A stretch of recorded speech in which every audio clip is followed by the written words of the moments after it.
आपका next topic है आवेशित संधारित्र की स्थितिज ऊर्जा। जब किसी संधारित्र को आवेशित किया जाता है तो आवेश देने में कुछ कार्य करना पड़ता है। यह कार्य आवेशित संधारित्र की स्थितिज ऊर्जा के रूप में संचित हो जाता है। जब संधारित्र को किसी प्रतिरोध तार में विसर्जित किया जाता है तो यह ऊर्जा ऊष्मा के रूप में प्रकट होती है, यानी तार गर्म हो जाता है। मानो किसी संधारित्र की धारिता C फैराड है तथा उसे Q कूलाम आवेश देने पर उसकी प्लेटों के बीच विभवांतर V स्थापित हो जाता है। यह टॉपिक बिल्कुल सेम है जैसे कि हमने पिछली बार टॉपिक किए थे आवेशित चालक की स्थितिज ऊर्जा। तो उसका जो सूत्र निकल कर आया था U = 1/2CV² निकल कर आया था। सेम इसी प्रकार से यह टॉपिक है, लेकिन वह टॉपिक किसी भी चालक की स्थितिज ऊर्जा ज्ञात करने के लिए किया जा सकता है, परंतु यह टॉपिक जो हम कर रहे हैं आज, यह आवेशित संधारित्र की स्थितिज ऊर्जा ज्ञात करने के लिए ही किया जाता है। तो मान लीजिए किसी संधारित्र की धारिता C फैराड है तथा उसे q कूलाम आवेश देने पर उसकी प्लेटों के बीच में V विभवांतर स्थापित हो जाता है। तब V = Q/C, V = Q/C ये होगा। मात्रक है वोल्ट। यहाँ पर कौन कौन सी चीजें क्या है? Q है किसी संधारित्र को दिया जाने वाला आवेश, और C है उस संधारित्र की धारिता जो कि फैराड में मापी जाती है। हम इसको इस तरह से भी लिख सकते हैं या करके V = Q × 1/C, Q × 1/C भी हम इसको लिख सकते हैं। अब यहाँ पर 1/C क्या बोल रहा है? 1/C एक नियतांक है। 1/C क्या है? एक नियतांक है। दिए गए संधारित्र के लिए 1/C एक नियतांक है। हाँ, ये बात बिल्कुल सच है कि जो C है, ओनली C, 1/C नहीं, केवल C क्या है? किसी भी संधारित्र की धारिता है, किसी भी संधारित्र की धारिता। वहीं पर 1/C हो जाएगा उसी संधारित्र के लिए एक नियतांक। अब हम ग्राफ खींचेंगे V और Q के बीच में। जब किसी भी संधारित्र को Q आवेश दिया जाता है तो उसका विभव मान लीजिए V बढ़ जाता है, तब यह ग्राफ हमको एक सीधी सरल रेखा के रूप में प्राप्त होता है, कुछ इस तरह से। ये इसका x अक्ष हो गया, ये इसका y अक्ष, सॉरी ये इसका x अक्ष मानिए, ये इसका y अक्ष मानिए, और x अक्ष पर हमने आवेश दिखाया है Q, और जो y अक्ष है हमने उस पर विभव दिखाया है यानी V। y अक्ष, यदि किसी भी संधारित्र को आवेश दिया जाएगा तो उसका विभव भी बढ़ेगा उसी अनुपात में। ध्यान देंगे, हम इस लाइन को छोटे छोटे टुकड़ों में विभाजित कर सकते हैं। मान लीजिए ये 0 है मूल बिंदु, वो भी आप इसको कह सकते हैं वो 0 है। ये क्या हो गया? 10 हो गया, 10 कूलाम, 10 कूलाम। आगे वाला पॉइंट आप मान सकते हैं 20 कूलाम हो जाएगा। उसके बाद आगे वाला जो बिंदु है आप इसको 30 कूलाम मान सकते हैं, यानी बढ़ा रहे हैं धीरे धीरे आप आवेश बढ़ा रहे हैं। 30 कूलाम, आगे 40 कूलाम, आगे 50 कूलाम, इस तरह से। बस इतना ही रहने दीजिए, क्योंकि और भी आगे तक आवेश आप बढ़ा सकते हैं। ठीक उसी अनुपात में विभव भी बढ़ेगा, उसी अनुपात में विभव भी बढ़ेगा। जब इसका आवेश 0 था, यानी कोई भी आवेश आपने उस संधारित्र को नहीं दिया था, उस स्थिति में उस संधारित्र की प्लेटों के बीच में किसी भी प्रकार का कोई भी विभव उत्पन्न नहीं हो रहा था। यानी आवेश जब 0 था तो विभव भी क्या था? 0।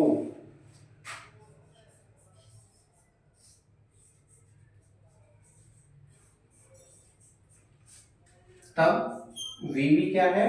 0 है। Very simple. क्योंकि आवेश दिया नहीं तो विभव भी नहीं बढ़ेगा। अब यदि आपने, अब इसको भी आप देखिए नाम दे दीजिए, इस y अक्ष को भी आप अलग अलग बिंदुओं में विभाजित कर सकते हैं। ये 10 हो गया, ये 20 हो गया, ये 30 हो गया, ये 40 हो गया, मान लीजिए इस तरह से।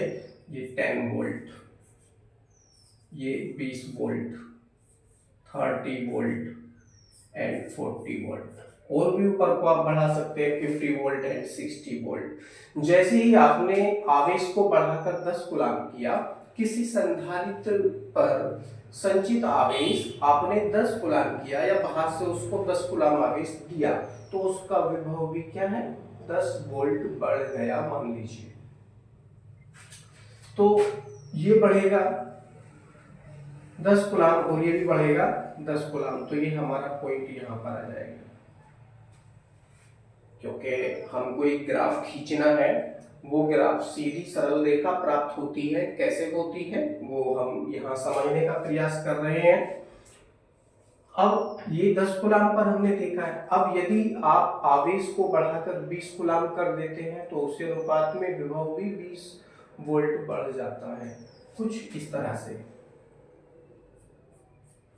आप इसको डॉट डॉट लाइन देखिए, तो यहाँ पर ये काटेगा तो ये पॉइंट मिला हमको। ठीक इसी प्रकार से आपने आवेश को बढ़ाया, आवेश को बढ़ाने के पश्चात जो इसका विभव था वो बढ़कर कितना हो गया, 20 वोल्ट हो गया। विभव बढ़कर 20 वोल्ट हो गया। अब देखिए हम ये डॉट डॉट लाइनें क्यों खींच रहे हैं, हम ये डॉट डॉट लाइनें इसलिए खींच रहे हैं क्योंकि हमको ये बिंदु उत्पन्न करने हैं, क्योंकि हम ग्राफ बना रहे हैं। और ये जो डॉट डॉट लाइन खींची हमने ये वाली, ये विभव को दर्शा रही है और ये है आवेश को दर्शा रही है। क्यों दर्शा रही है, क्योंकि ये वाली जो लाइन है, ये लाइन y अक्ष के बिल्कुल समानांतर है और ऊपर की जो क्षैतिज लाइन है ये x अक्ष OX रेखा के समानांतर है। अब यदि आप आवेश को बढ़ाकर 30 कूलाम कर देते हैं तो इसका विभव भी बढ़कर 30 वोल्ट हो जाता है। यहाँ काटा तो ये बिंदु लिया कुछ इस तरह से।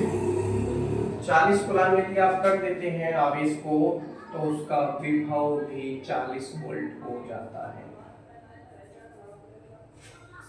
विभव भी कितना हो जाता है, 40 वोल्ट हो जाता है। एक ये बिंदु आपको मिला। ठीक इसी प्रकार से और भी बहुत सारे आवेश उसको आप दे सकते हैं कुछ इस तरह से। ये आपको सीधी सरल रेखा प्राप्त हो रही है ऊपर, और यहाँ पर आप देखेंगे तो कहीं 50 वोल्ट यहाँ पर आपको प्राप्त होगा। तो इन बिंदुओं को मिलाते हुए हम एक स्पर्श रेखा खींचेंगे। इन बिंदुओं को मिलाते हुए हम एक स्पर्श रेखा खींचेंगे, क्योंकि ग्राफ हमको बनाना है। तो यह ग्राफ एक सीधी सरल रेखा प्राप्त होगा। यह ग्राफ हमको सीधी सरल रेखा प्राप्त होगा, जहां पर जो ये वाली लाइन है, आप इसको नाम दे दीजिए। जो ऊपर वाला बिंदु है आप इसको ए नाम दे दीजिए, इसको बी नाम दे दीजिए। नीचे वाला जो आपने ये माना है एक्स अक्ष पर, आप इसको बी नाम दे दीजिए इस बिंदु पर, जो सबसे आखिर वाला बिंदु है। इस प्रकार से त्रिभुज जैसी संरचना आपको प्राप्त हो जाएगी, त्रिभुज जैसी आकृति प्राप्त हो जाएगी। त्रिभुज कौन सा उत्पन्न होगा, ओ ए बी, ओ ए बी, जिसमें कोण भी क्या है, वो समकोण है। कोण भी क्या है, वो समकोण आपको प्राप्त होगा कुछ इस तरह से। और इसका जो लंब आप देखेंगे, यह लंब ओ वाई अक्ष के बिल्कुल समानांतर है, यानी यह रेखा विभव को दर्शा रही है, अर्थात V equal to Q upon C, V equal to Q upon C यह रेखा हो जाती है।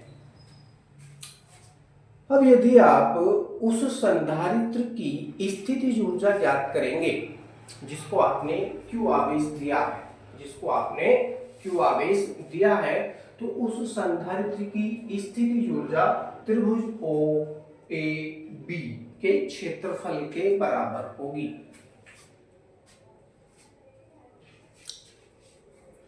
आई होप आपको समझ में आ रहा होगा।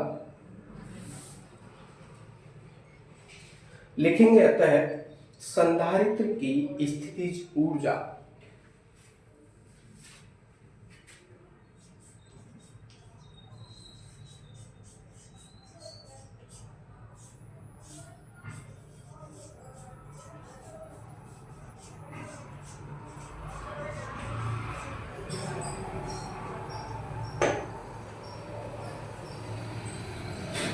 संधारित्र की स्थितिज ऊर्जा U इक्वल टू त्रिभुज ओ ए बी का क्षेत्रफल।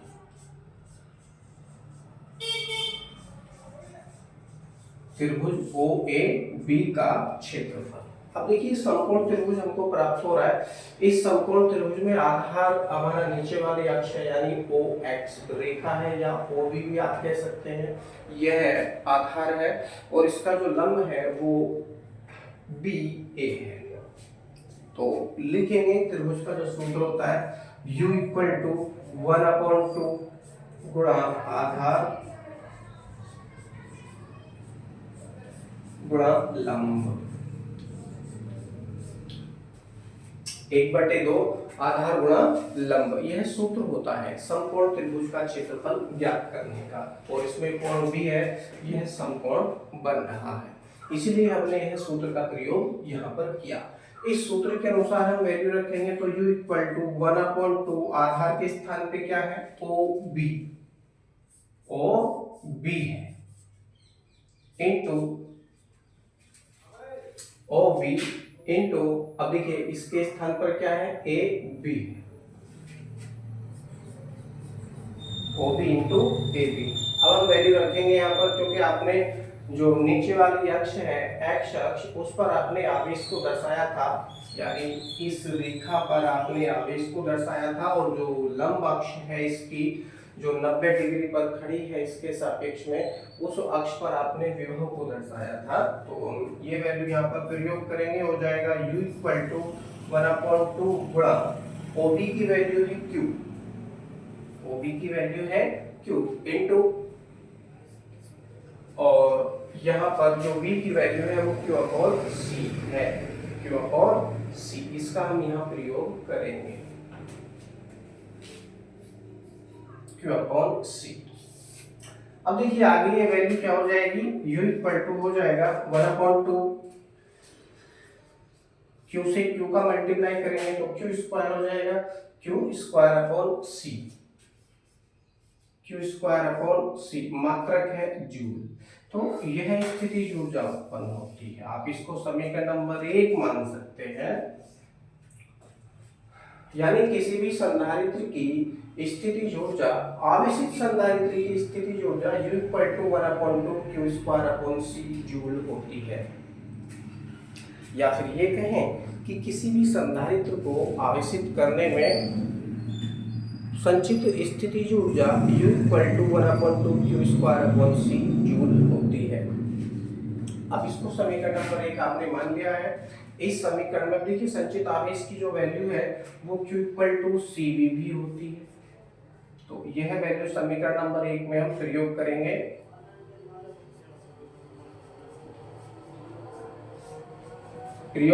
तो प्राप्त होगा U इक्वल टू 1/2।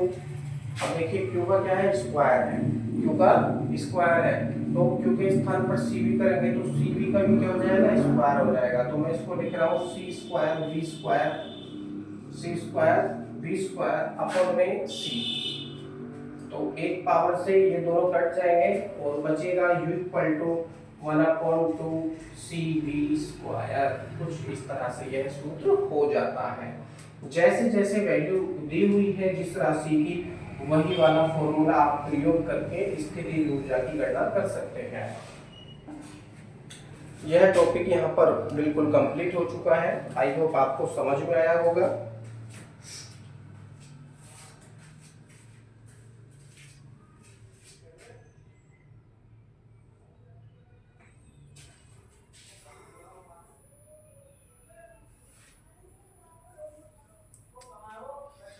ओके, बाकी नेक्स्ट वीडियो में